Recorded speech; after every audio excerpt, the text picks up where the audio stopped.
I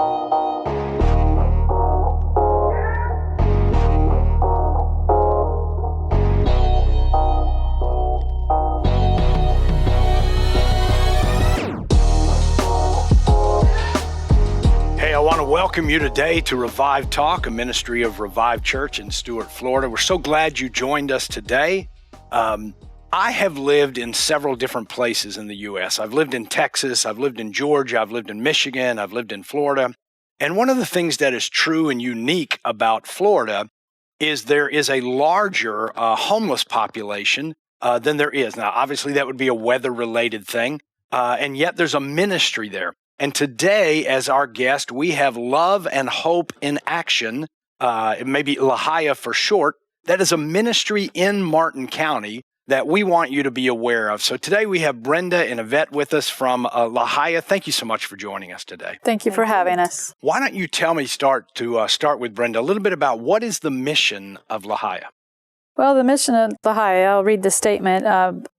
It's to demonstrate the love of Jesus Christ in Martin County by providing an opportunity for a productive life to the homeless and indigent through helping them meet their spiritual and basic physical needs. That encompasses a lot. Yeah, I'm sure it does. So why don't you tell me a little bit in light of that, what is the organizational history? What's the background? When did you guys start? Well, we started on a Saturday in May of 2007. A couple of gentlemen that helped found the organization had said, let's at least feed them and we'll bring them the gospel message. So we had a cookout in May of 2007, had about a dozen homeless folks that had been reached prior to that day by one of these gentlemen who would go out into the camps and love on them and invite them to church. And he had his own long story and history of his addictions and alcoholism and broken family. So he could relate to them. So we ministered that Saturday and we were hooked. So we decided to keep going, and it was just a weekly event every Saturday for a couple of years in the backyard of a church on Cove Road. After that, we worked a little bit out of Woodjasac Park. I might be butchering that name. One very hot summer. And then the pastor of Salerno Southern Methodist invited us to come over, and we worked out of their community building for about 2 years. And at that point, we were able to do lunches through the week. Open a food pantry, offer some clothing, blankets, things like that. But our big desire was to be able to have a fully functional building, a location to call our own, to be able to provide services such as we're doing today in a really larger capacity. So we found out that this place where we're at now was sitting empty for 2 years. It had been fully renovated from a residence to an adult daycare. So it pretty much had everything that we needed. And God directed us in that way. So we were renting there for about 4.5 years. The man who had purchased it after the previous company had gone out of business had no intentions of being a landlord. He wanted to be a flipper, so to speak. But it wasn't selling, so we reached out and asked if maybe he'd consider renting it to us while we got our funding together to be able to do more. So 4.5 later happened. We still didn't have a budget. We didn't really have a staff. We just had this passion to be able to do something more than what we were doing and felt God was leading us for this particular place. One day, an anonymous donor reached out to us and said, I understand that the place is up for sale. What will you do if it sells tomorrow? First thing that pops in my head is, only God knows. And that was the truth. Yeah. So he said, let's go ahead and do your due diligence, your inspections, appraisals, all that, and let's make this quick. Yes, sir. A month and a half later, May of 2015, closed on it exactly 8 years after we'd started. That's awesome. The interesting thing is they had pretty much closed up shop, locked the doors, and walked out. And we found the blueprints for the renovation they had, and the date on the bottom was May of 2007. And that's when we had our first cookout. So it was a God wink the whole way through. So now we have a fully functional facility able to do everything we've ever wanted to do. Tell us a little bit about the ministry of LAHIA. What do you guys do? What do you provide? Typically what an individual comes there for generally is to get food. They're hungry. Mm-hmm. So we serve meals 6 days a week, twice a day, so they can come there and get breakfast and dinner. And that's really what the initial draw is. And we pray with them at breakfast and dinner. We want to introduce them to God. That's part of what the the mission is of our program. So once they come there, then they realize that there's so many other services they can get there. They can take a shower. They can do their laundry.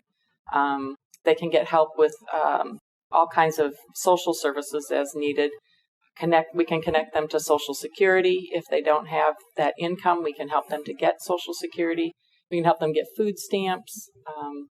The simple things for them that they're most interested in is a bicycle so that they can go to work if they are able, and a tent so that they have someplace to sleep.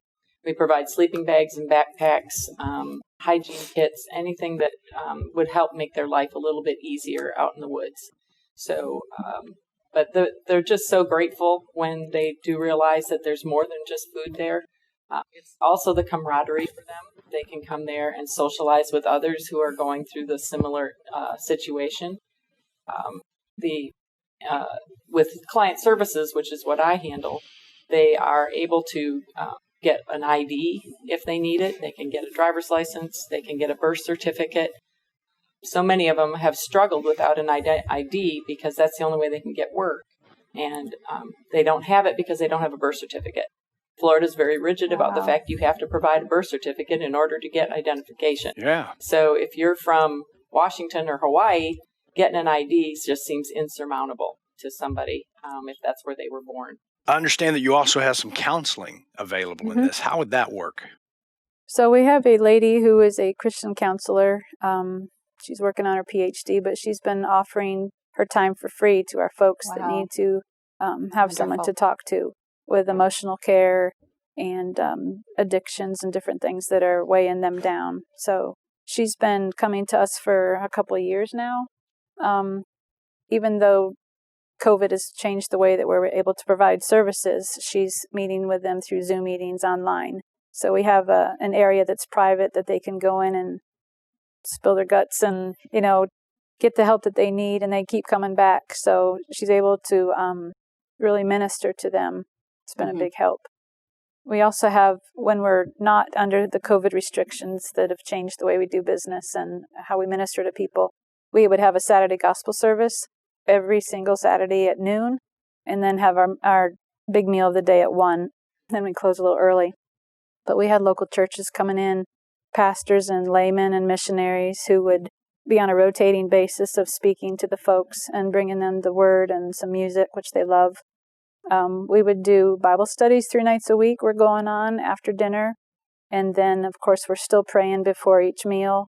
Our volunteers and staff are praying before we even open the door in the morning to start feeding them out the back windows. So we're still able to keep a very strong spiritual start to the day and continue to the day. But we do miss being able to have them in the building for the services and the Bible studies and a lot of interaction, especially in the Saturday services. We have one pastor who'll bring a question page to them and hand them out, and it's very interactive. Rather than preaching at them, it's sharing and giving them an opportunity to express their questions and thoughts, and it's very nice. We miss that. Because one of the other ministries that I know you guys have is a culinary training program, which I just think is phenomenal. I know one of the individuals who works in that program with you, and to me, that was just ingenious. Why don't you tell us a little bit about that program? Well, Chef Carla gets the credit for that. Actually, God does, because the lady that was our current kitchen manager, our previous manager, decided it was time to retire. We had no idea who was going to replace her. God did. Chef Carla said, I drive by here about every day. I'm kind of in limbo right now, but I want to get into a volunteer place. And I also want to do some kind of an education training program. So she decided to get started. 2 weeks was supposed to be the time frame between her starting and the other lady leaving, but it was actually 2 days because of an injury. So she got dropped in it pretty quick. So wasn't there long, and she came in one day and says, we really need to make good use of this beautiful commercial kitchen that has only been done, 2 years, maybe 3. So she decided to do a culinary training program. We already had a program sitting there waiting for someone to take it and run with it, based on some folks in Mariner Sands who had been such a huge help and continue to be. So the training program was already put together in Illinois. We just needed a master chef to be able to run with it. So we have had 2 graduations, and before COVID decided to put a halt on it. But it is for the homeless and the unemployed and the underemployed. And it's free 9-week intense training. It takes about 2 years of culinary training and packs it into 9 heavy-duty weeks. Wow. But it is a self-supporting program. It's got its own budget. And one of the ways we tried to keep that funded is to have community luncheons on Fridays. After the second week of the 9, when they're a little more comfortable with their kitchen skills, we will invite community partners in, pastors, the sheriff's department, commissioners have been, newspaper, reporters, different people to come in to get a little bit more exposure to what LAHIA is in general, as well as this program, and then go spread the word, and then they bring more people in. So we do off-site fundraisers. We were just getting our feet wet when COVID came along, so we had 2 graduations, and the second graduation happened to be 3 homeless gentlemen. And that's our goal. And they all 3 graduated. 2 got a job immediately. One is actually a part-time employee of this new Path SOAR program for housing under Yvette's leadership and doing remarkable. That's awesome. That's incredible. Great story. Let's talk then about, what do you guys dream about for the future of LAHIA? What do you see as the next step in the next 5 years, the next 10 years? Where do you want to go with this? So our next, once we get Path and SOAR under our belt and we feel comfortable moving forward with that, which I think that'll happen pretty quickly, we have already put into play the need for transitional housing. So our goal is to provide housing where, that's Christ-centered, that allows us to be able to bring people in, give them the foundations that they need with Christ and their finances and managing their lives, and help with their mental health issues, addictions, whatever it might be, at a low-cost program for them. So we're modeling it after the Lord's Place in Palm Beach and Camp Haven in Vero. So those 2 men's programs are amazing in the fact that generally almost 100% of the men that are accepted into the program come out the other side of that program able to support themselves and to move forward into housing on their own. So the program starts out they have the first 30 days to find employment, and then they begin paying rent, generally about $235 to $250 a month, which is unheard of in Martin County. Yeah. So that allows them to graduate to, as they continue to get their feet under them and they feel more solid in their employment, their financial skills, managing their money. There is a requirement that they put a percentage of their money into savings, generally around 70%, because everything else is covered. So that allows them, when they get out, to have a chunk of money to be able to either put down on a home, which is really what we're hoping for, rather than to pay rent, which is not gaining you anything. It's just kind of that cycle where, especially if you have background issues, that can be a problematic to get into housing. So if they can buy their own home, that really becomes something that there's some solid pride there that they can move forward with. And it all is thanks to God's intervention in their life and their ability to move forward. So really a plus for them to be able to, and the program generally lasts about 2 years, so they can take 2 years to get solid and to really understand how they can become, men of God as well as contributors to society and to change their life. You had mentioned as well, I know in Stewart, I believe there at Martin County, there's maybe some camps where people tend to kind of hang out in groups, and you intentionally go into these areas, from what I understand, and find the people to get them help. Our outreach workers, that's what they're in place for, is they go to the camps and they begin that relationship with that person. Several of our, we have a few of our homeless that have been homeless 30 and 40 years, okay? So to change that person's way of thinking, it takes baby steps. It's not something that you're going to accomplish in that first meeting. Someone who's been homeless for just a year or two or a couple months, they're eager to get back into a house. They want that. Whereas someone who's been homeless for a long period of time, that changes the way that they think. And they almost reject society as a whole. And so you really have to foster a relationship and show them the love of God really is going to help them to be able to have a better life at some point. Wonderful. Awesome. I'd like to know a little bit about the scope of the size of LAHIA. How many people are actively involved in ministering at LAHIA, and how many people are being ministered to by this? We just doubled our staff with the start of this Path Soar program. I think we're up to 11 now. A couple of them are part-timers. Volunteer-wise, on a typical year, we could have about 130. A lot of them are seasonal. Okay. And that doesn't include the church groups that come in. It could be 5, it could be 15. For clientele, we have taken in 337, I think you told me, since the beginning of this year. Brand new people that have never been to us. Wow. Now, they're not all homeless, but they have different needs. We can connect them to our community resource partners and help them move along. Sometimes they just don't know where to turn for any number of needs that they have. We probably have close to 1,500 now in our database. It's a lot of people. It's a really comprehensive program that you guys have put together. Yeah, it's pretty unique. Incredible. I mean, we're one of a kind in Martin County, but we are not the only ministry that's helping folks out. We have a lot of similar, our clients, we share clients with other organizations who are helping them out. Lots of partners. Yeah. Wonderful. Tell me a little bit about some success stories. I mean, this has been several years for you guys as far as being involved. What are some of the most memorable people who have come through? Where do we begin? Do you have someone in mind? So I'm going to talk about Jeremy. So Jeremy came to us about a year ago, and he's a young man, and he was struggling, some addiction issues. However, he really wanted to change his life, and Chef Carla took him under her wing, and he was one of our first graduates from the Culinary program. Wow. And so he just did a stellar job.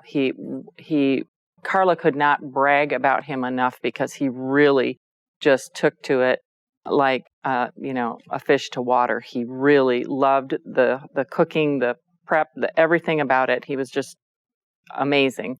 And Chef Carla was so proud of him. Once he finished the program, he immediately got a job at District Table, which is a very nice restaurant here in Stuart. Nice. And he did very well there.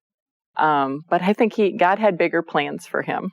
So during COVID, a lot of the restaurants shut down. So unfortunately, he lost that employment. But it wasn't due to any fault of his own. He came back and continued to help around. He just continued to like to help and volunteer and do what he could around LAHIA. And he still gravitated towards Chef Carla, really, really found a bond with her. And when this program, the PATH program, came up, I immediately went to Brenda and said, I think Jeremy would really be a good peer specialist, someone who goes out and, after we've housed them, meets with them to help them to make adjustments, to make connections to partners in the community, help them to understand what steps they need to take to move forward. And in the process, so we hired him on. And at first he was very nervous. He told me a couple of times he wasn't certain that this was the right thing. And I kept telling him, Jeremy, God told me to pick you. You're the right one. I know you're the right one. And now he just did a spreadsheet for me today. He'd never used Excel before, and he did such a phenomenal job. I was so impressed. So really doing well. And we are looking at within the next week or so, he will be housed. So very thrilled about that. And just so excited about him and the transition he's made in his life. And the really wonderful part is the job that I could offer him was only part-time, but he has not stopped working day labor during, so he works 3 days a week for me, and then he works day labor on the other 2 days. So the man is a hard worker. He really wants a different change to his life. So he's just been an amazing young man, and just really proud of all that he's done. And then he'll That's come awesome. back in on Saturday and volunteer. And he happens to be taking care of breakfast and dinner, our lunch meal this Nice. Saturday because our chef's on vacation. So he just jumps in wherever he's needed, and he's got a great attitude about it. It's great to hear success stories. It's great to know that the ministry that you have put out there is actually helping people move from hard situations to easier situations to successes and those kind of things. And I really am impressed with this ministry. I'm impressed with how expansive it is. I'm impressed with how many people come through it. I'm impressed with how available it is. But you got to have funding to make that happen. So tell us a little bit about how you are funded, how people who might hear this today or on the television might say, man, I'd like to be a part of that. How do they contact you to help with funding? So our funding has been private donors since the very beginning. Mostly individuals. There's churches that fall in the second category, and then family foundations and larger foundations, grant opportunities. You can drop off a check at our location at 1760 Southeast Salerno Road. We're just east of the Willoughby intersection past the hospital and IRSC Chastain campus. You can give online on our website, which is www.lahia.org. And there's a PayPal and credit card options there. Follow us on Facebook for updates. We try to keep the website updated. I was going to mention something else, but go ahead. So LAHIA, LAHIA.org is a good. That's our acronym for Love and Hope in Action. Love and Hope in Action. We would love to have folks come through for little tours. It seems to be the easiest way to get involved when you see the effect that we're having on folks. And the facility is very attractive. That's been such a blessing. It's easy to keep nice, and we keep growing into bigger spaces in our contained space. Somehow we keep finding ways to grow our staff and the services that we can provide. So if you're comfortable with coming in for a little tour, we've got masks and hand sanitizer, and we're being very careful. So there are clearly ways that people can donate. They can drop off a check, then go to the website, then come by. But how does someone help if they just feel the need to, hey, I'd like to be helping serving meals? What kind of volunteer opportunities are there? So right now we need a lot of help in the kitchen. Our August schedule is looking pretty slim. We need cooks. We need prep cooks, someone that can handle a meal for 60 to 70 people. We have plenty of food, plenty of resources and inventory. Just need a little creativity and some time. Everything that you need is there. We need people to help serve the meals. We're boxing up the food and handing out the wrapped silverware and condiments, and there's need for cleaning up afterwards and in between. We have the hygiene cottage where the folks are taking showers and doing laundry. We have our own kitchen laundry that needs to be done and the bath towels in between. There's something for someone to do all day long. Mm-hmm. Sounds like it. If you can run a broom and a vacuum and a mop, we really would like to have you. There's a lot to be done. What is the address again? The 1760 Southeast Salerno Road in Stuart. 1760 Southeast. And our phone number is 772-781-7002. 7002. Right. An incredible ministry. Thank really, you. really an impressive ministry, and really meeting a legitimate need in the county. As we draw this to a close, what would you like to end with for the people watching to know about LAHIA? What would you like to say as either a drawing statement or a just help understand who you are kind of thing? Give us something that is like the last thing you would want to make sure everybody knew about LAHIA before we left this conversation. Well, I know that we couldn't do it without donors and volunteers. That's how we operated for so many years. So God gets the glory for all of that, and I still believe that without the volunteers and donors, we would have a difficult time providing the services that we do. Even with a growing staff, we still depend on these folks to help us get the job done. We're a faith-based, as you can see, 501c3 nonprofit ministry. Those are typically things that a donor is going to want to know. I just think that, a lot of folks family members that call me and ask me in a panic whether I've seen someone or not, they are traumatized by the fact that their family member is homeless. They don't know how to help. So it can happen to anyone. It could be your brother, your sister, your mom, your child. It's mental illness it's not selective. It could be anyone. And I think that we have to recognize that God puts these beautiful children, these children of His, in our path because He wants us to love on them. He wants us to show compassion. And when we make that step to care about somebody who isn't perfect, none of us are, that we get so much in return for the gift of our